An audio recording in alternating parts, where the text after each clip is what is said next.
Hi, everyone. Welcome to the Recovery Roundup. My name is Carrie Dury. I'm the Director of Business Development here at Calvary Healing Center. This month's episode, I'm joined by Maria Harmon. She is our West Valley Intensive Outpatient Therapist, and she's going to talk with us a little bit about how COVID-19 is still impacting the recovery community and what she has seen, not only with what's going on in her group, in private practice, and some key takeaways and maybe some things that she's eyeing for the future. So thank you, Maria, for being here today and chatting with me. You got it. Good afternoon. Thank you. So I'll just kick it off with kind of where we're at right now. Several months in, I don't know if anyone really predicted any of this. So what is your initial thought as it relates to where folks are, whether it's in early recovery, someone, with a solid foundation? How is this affecting folks in the recovery community? Right. One of the things that I'm seeing is it definitely affects the population of people in recovery who are brand new. And one of the things, the key component of that would help towards success for somebody to remain sober is to have fellowship, to have people that they can reach out to. Mm-hmm. Many of the newcomers that we see, they have been drinking or using substances for quite some time. So living life in a normal situation is difficult, and they need guidance from people who have already been successful in remaining abstinent. But there's no meetings, in terms of hardly any meetings. There are a few places that they can go to that are like 12-step halls. Scottsdale has one, West Valley has, there's quite a few who still have in-person meetings. But Arizona, well, actually, Phoenix metropolitan area normally has over 1,500 AA or 12-step meetors in a week. Wow. This city, this is Mesa, Tempe, Peoria, all those different areas, but we normally have more meetings than most places. So it makes it easier for people who are new. Mm-hmm. But now with COVID, it's Zoom meetings, which is, of course, more impersonal in a lot of ways. Sure. And people just aren't willing to do that. And what I'm noticing is a lot more relapses. People, they come in strong, they're gung-ho, I'm going to stay sober, I'm going to stay clean, and then fizzle away. Because there's nobody to connect to. Right. So one of the things that I think that's really important is for them to find, in-person meetings if that's what they need, mm-hmm. or put up with Zoom, mm-hmm. And try to get temporary sponsor through Zoom, because once you meet that person, it may not mesh. Right. So, or the other piece of it too is, I think if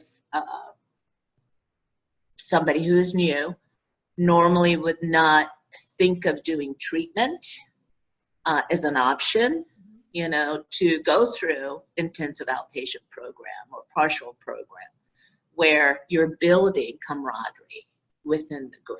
Absolutely. Mm-hmm. And one of the things that I'm so on top of things with my IOP is to make sure that they all have each other's phone numbers. And I encourage them to do things together, in terms of, trying to find meetings or, go to, in a normal situation where there's no COVID, go to different functions. And, since that's not so available, they can meet up. AA talks about it only takes 2 people to have a meeting. So, and I actually do know old alumni who have 2, 3, 4 years of sobriety that are meeting every week on Friday at Starbucks. Oh, I love that. And so that's how they're doing it. So it's really, really important that, people get in with the group of some kind. Absolutely. Yeah. And a lot. Go ahead. I noticed you mentioned, you used the phrase putting up with Zoom, putting up with the virtual. Do you think that's really the case? Do you feel like a lot of your clients are dealing the best they can, but obviously, they'd want to be in person? And Absolutely. I guess it's a testament to those that can gather in person. They're still trying to do that wherever they can. Of course, yeah. And normally what I see a lot is a lot of the new people, if they go to an in-person meeting, when they're new, they're scared, they're shy. So they basically sit in the back of the meeting, right? So what happens in Zoom is they don't put their name on. They don't have a picture. It's like, I'm here, but don't look at me. I didn't even think about that. Yeah. So it's so much easier to hide. Yeah. So, it's difficult. Yeah, and I think barrier. Right. And for those that even can get over it, once they're there, it's a whole new set of challenges. Right. Exactly. Yeah. Yeah. Oh, interesting. So, and I think too, even with people with a lot of sobriety, 20 plus years of sobriety, some of them have a difficult time, with Zoom meetings. Sure. Because people, it's hard to connect, I think. What do you think? I'm not. You're definitely the professional and the expert, but do you see, given what medical advice and guidelines they're providing, do you see some of these moving back in person quicker maybe than other types of groups or organizations? Do you feel like some of that will happen sooner rather than later, or given where we're at, do you think it's going to be sometime? You don't know. I'm hoping. Yeah. However, a lot of the AA meetings rent space in churches. And the churches themselves are not willing to rent space. Yep. Because they can't clean after each group type situation. It's too costly. Yeah. That makes sense. Okay. Another good consideration in all of this as well. So, get together with friends, make friends. Yeah. That would be my recommendation. Yeah. Share your phone number. Right. Get into intensive outpatient. Do something. Yeah. I know it's hot here in Arizona for us Phoenicians who are dealing with a record-setting heat wave. And yes. I can't believe I'm saying that, but I know it's hard for us to get outside, but other parts of the country and, may have a little bit of an easier time, but especially here in Phoenix, outside gathering doesn't happen. No. Another major limitation that's being felt. So you put all that together and it's kind of, like you said, this perfect storm for relapse, for people who may have already been teetering. Yes. Just to fall. Yeah. Now there is a positive with Zoom because with these meetings, you can meet people on Zoom from across the country. Sure. Oh yeah. That's cool. I've heard of somebody who has been invited by an AA group in Japan to join. Wow. The only problem is there's 16-hour difference. Yeah. So it would be 2 a.m. here. Yeah. Right? Yeah. Right. That'd be a little challenging. Yeah. Yeah. But that is cool. That's an interesting positive. It's something that I didn't immediately consider, but yeah, it removes some of those geographical Right.